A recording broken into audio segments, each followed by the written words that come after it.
मैं शिवराज सिंह चौहान ईश्वर की शपथ लेता हूं कि मैं विधि द्वारा स्थापित भारत के संविधान के प्रति सच्ची श्रद्धा और निष्ठा रखूंगा।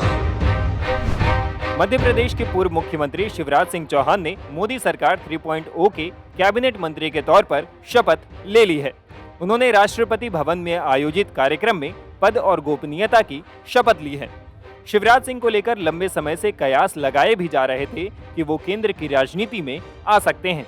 दरअसल साल 2023 के मध्य प्रदेश विधानसभा चुनाव में शानदार जीत के बाद प्रदेश के 4 बार के मुख्यमंत्री रहे शिवराज को पार्टी नेतृत्व ने उस पद से मुक्त करते हुए मोहन यादव को प्रदेश का नया सीएम बना दिया था।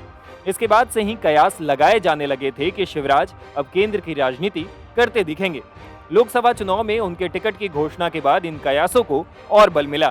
दावा किया जाने लगा कि 2024 लोकसभा चुनाव में जीत के बाद मोदी सरकार 3.0 में शिवराज केंद्रीय मंत्री बनेंगे। यहां तक कि पीएम मोदी ने भी मध्य प्रदेश में एक रैली के दौरान शिवराज को लेकर बड़ा ऐलान कर दिया था।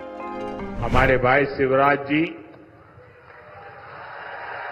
और यहां पर उम्मीदवार है हमारे दुर्गादास उइके जी। ये दोनों मेरे साथी संगठन में मैं शिवराज साहब के साथ काम करते थे।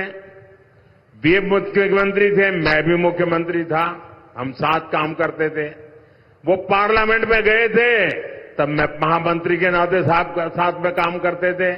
अब फिर मैं एक बार उनको ले जाना चाहता हूं। बता दें कि साल 1990 में पहली बार विधायक बने शिवराज सिंह चौहान बीजेपी के कद्दावर नेताओं में गिने जाते हैं। उन्होंने 90 के दशक में अखिल भारतीय केशरिया वाहिनी के संयोजक के रूप में अपने राजनीतिक करियर का आगाज किया था। इसके बाद शिवराज सिंह चौहान पहली बार 1990 में बुधनी विधानसभा सीट से चुनाव जीतकर विधायक बने थे। इसके अगले ही साल 1991 में वो 10वीं लोकसभा चुनाव में विदिशा से चुनाव जीतकर पहली बार सांसद भी बन गए थे। 1996 में वो 11वीं लोकसभा चुनाव में भी सांसद बने और मानव संसाधन विकास मंत्रालय में सलाहकार समिति के सदस्य के रूप में काम किया। इसके बाद भी अलग अलग लोकसभा चुनाव में वो जीतकर संसद पहुंचते रहे। इस दौरान उन्होंने संगठन में भी कई जिम्मेदारियां संभाली। साल 2004 में 5वीं बार चुनाव जीतकर 14वीं लोकसभा में वो सांसद बने। हालांकि इसके अगले ही साल 2005 में उनकी किस्मत चमक गई और बीजेपी की तरफ से उन्हें मुख्यमंत्री पद के लिए चुन लिया गया। इसके बाद साल 2006 में उन्होंने बुधनी विधानसभा क्षेत्र से उपचुनाव लड़ा और अपनी पुरानी सीट पर 36,000 से अधिक मतों के अंतर से चुनाव जीत गए।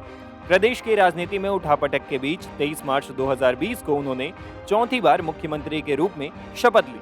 इसके बाद दिसंबर 2023 में हुए विधानसभा चुनाव में बीजेपी की बड़ी जीत के बाद भी शिवराज सिंह चौहान को राज्य का मुख्यमंत्री नहीं बनाया गया और केंद्र ने मोहन यादव को मौका दिया। इसके बाद इस लोकसभा चुनाव में एक बार फिर शिवराज सिंह चौहान ने विदिशा से चुनाव लड़ा और 8,17,429 वोटों के अंतर से बड़ी जीत दर्ज की और अब उन्होंने कैबिनेट मंत्री के तौर पर शपथ ले ली है। Times now of Bharat digital की रिपोर्ट।